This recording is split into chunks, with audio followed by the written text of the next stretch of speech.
pemirsa, selamat datang di Investa News. Kembali lagi bersama saya Iga Dias Retnandalas yang akan menemani Anda selama beberapa menit ke depan untuk membahas seputar dunia investasi edisi Kamis 24 Februari 2022. Berita pertama datang dari sektor infrastruktur. Indeks harga saham gabungan ditutup berbalik arah ke teritori positif pada Rabu 23 Februari. IHSG terpantau menguat sebesar 0,85% atau 58,06 poin menuju level tertinggi di 6.920,06. Sepanjang perdagangan, indeks komposit sempat menyentuh level terendah hariannya yakni di level 6.873,81. Kapitalisasi pasar IHSG tercatat sebesar 8.771,16 triliun rupiah dan nilai transaksi bursa sebesar 13,36 triliun rupiah. Sektor infrastruktur memimpin penguatan dengan kenaikan sebesar 2,05% dan diikuti sektor teknologi yang juga menguat 1,82%. Investor asing mencatatkan aksi beli bersih atau net foreign buy mencapai 966,25 miliar rupiah di seluruh pasar. Saham PT Bank Sentral Asia paling banyak diborong asing dengan net buy 304,42 miliar rupiah, disusul oleh saham PT Bank Rakyat Indonesia yang dibeli asing dengan net buy 109,39 miliar rupiah. Dan saham PT Bank Negara Indonesia dengan net foreign buy 100,21 miliar rupiah. Di sisi lain, saham PT Bank Mandiri justru dilepas asing dengan net sell 38,77 miliar rupiah, lalu diikuti oleh saham PT Avia Avian dan PTS Hardware Indonesia dengan net foreign sell masing-masing 25,66 miliar rupiah dan 14,17 miliar rupiah. Penguatan IHSG terjadi di tengah perkembangan terbaru terkait relasi antara Amerika Serikat dan Rusia. Kabar terbaru, Presiden Amerika Serikat Joe Biden mengumumkan sanksi yang menargetkan penjualan utang asing Rusia di luar negeri. Alhasil, Rusia akan terisolasi dari pembiayaan asing dan sanksi ini juga akan menargetkan dua bank milik pemerintah Rusia, yakni FEB RF dan Pромсвязьбанk. Dari dalam negeri, likuiditas perekonomian atau uang beredar dalam arti luas pada Januari 2022 terpantau tetap tumbuh positif. Posisi M2 pada Januari 2022 tercatat sebesar 7.643,4 triliun rupiah dan tumbuh 12,9% year on year. Beralih pada proyeksi IHSG, indeks harga saham gabungan kembali mencetak rekor. Kemarin, IHSG kembali menembus level 6.900 dan ditutup menguat 0,85% ke posisi 6.920,06. Ini merupakan rekor penutupan tertinggi sepanjang sejarah. Analis Investindo Nusantara Sekuritas Pandu Dewanto optimis hari ini IHSG berpeluang kembali mencetak all-time high dan menguji level 7.000. Ini juga didukung dengan jatuh tempo rebalancing indeks MSCI. Menurut Pandu, Indonesia berpeluang mendapatkan peningkatan bobot berkat harga komoditas yang tinggi. Analis Pintrako Sekuritas Valdi Kurniawan juga menyebut pergerakan IHSG hari ini masih akan dipengaruhi oleh kenaikan harga komoditas. Penguatan harga komoditas ini akan mendorong kenaikan harga sejumlah saham komoditas, termasuk saham batubara. Valdi mengatakan ini bisa menjadi pemicu akumulasi beli pada saham-saham blue chips. Dana asing juga diperkirakan masih mengalir masuk. Kemarin, IHSG ditopang oleh capital inflow yang cukup agresif dengan net buy asing mencapai 967,51 miliar rupiah. Pandu menambahkan bahwa salah satu faktor utama yang membuat saham dalam negeri menarik di mata asing, yakni kenaikan harga komoditas yang jadi sumber kekuatan utama ekonomi Indonesia. Analis RDK Elite Sekuritas Ivan Kasultan juga menilai bahwa capital inflow masih akan menjadi penopang pergerakan IHSG pada hari ini. Derasnya arus dana asing ini membuat IHSG bisa bertahan di tengah sentimen negatif seperti isu geopolitik Rusia dengan Ukraina, serta potensi kebijakan suku bunga acuan The Fed pada bulan depan.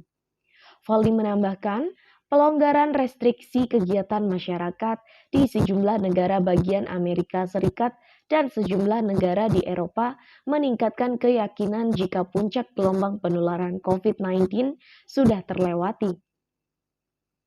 Di dalam negeri, kasus harian COVID-19 juga sudah mulai menurun. Ivan memperkirakan IHSG hari ini akan menguat terbatas dengan support 6.880 dan resisten 6.950. Voldy menganalisa IHSG hari ini akan menguat dan menguji di 6.930 sampai 6.950.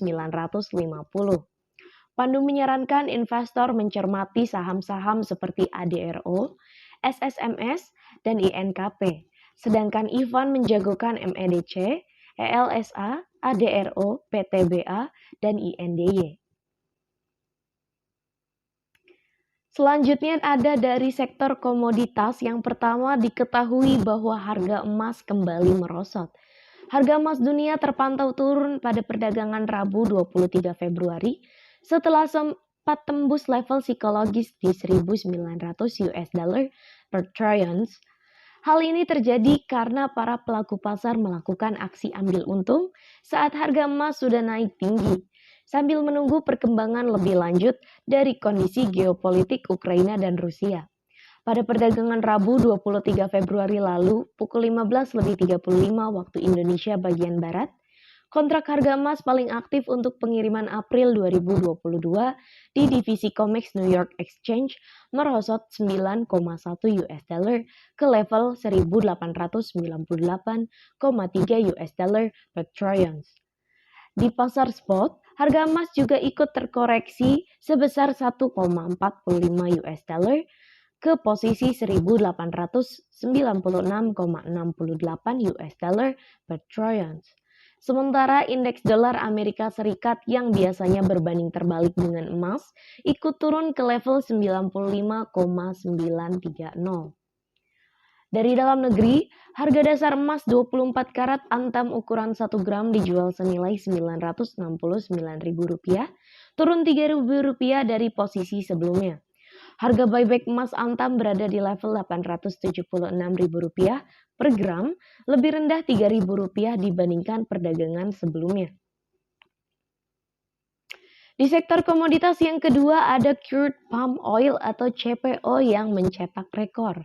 Harga minyak sawit mentah atau crude palm oil mencatatkan tren yang menguat selama Februari. Harga crude palm oil telah menyentuh rekor tertingginya sepanjang masa pada perdagangan Selasa 23 Februari, yakni di level Rp5.840 Malaysia per ton untuk kontrak Mei yang paling aktif diperdagangkan. Banyak faktor yang menjadi pemicu kenaikan harga crude palm oil, di antaranya ialah keterbatasan pasokan dari negara-negara produsen utama, konflik antara Rusia dan Ukraina, tingginya harga minyak kedelai, serta pemotongan bea masuk impor sawit India. Berdasarkan data perdagangan Bursa Derivatif Malaysia, harga CPO sampai dengan penutupan perdagangan Rabu 23 Februari untuk kontrak Maret melejit ke level Rp6.506 Malaysia per ton, naik 14,89% dari penutupan awal Februari, tanggal 3 Februari. Untuk kontrak April 2022, harga CPO berjangka di Malaysia menguat 13,42% ke level Rp6.253 Malaysia per ton. Sementara itu, harga berjangka CPO untuk kontrak Mei 2022 juga terdongkrak 12,11% ke level Rp5.982 Malaysia per ton. Indonesia yang merupakan produsen utama CPO dunia telah mengeluarkan peraturan pembatasan ekspor melalui Domestic Market Obligation.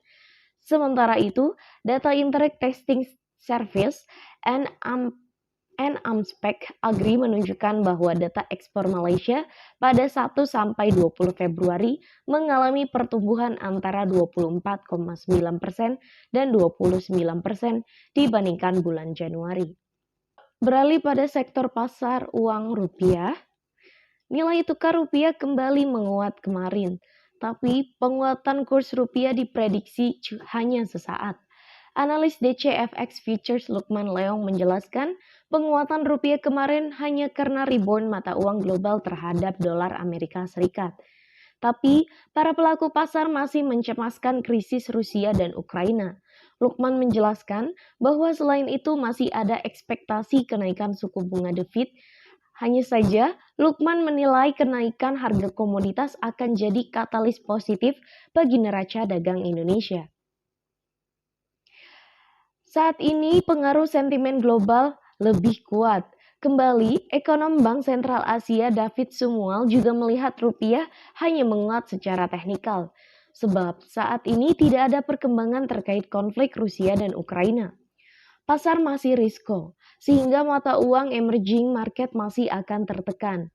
Kamis, 24 Februari, David memprediksi kurs rupiah akan bergerak di kisaran 14.330 hingga 14.380. Menurut hitungan Lukman, rupiah akan bergerak cenderung melemah antara 14.250 hingga 14.450. Rabu pada 23 Februari, kurs spot rupiah menguat 0,19% jadi 14.338. Kurs GISDOR Bank Indonesia naik tipis, yakni sebesar 0,05% ke level 14.355 rupiah. Berita tersebut menjadi berita penutup kita pada pagi hari ini. Saya Yudhya Srenandalas pamit undur diri, sampai jumpa.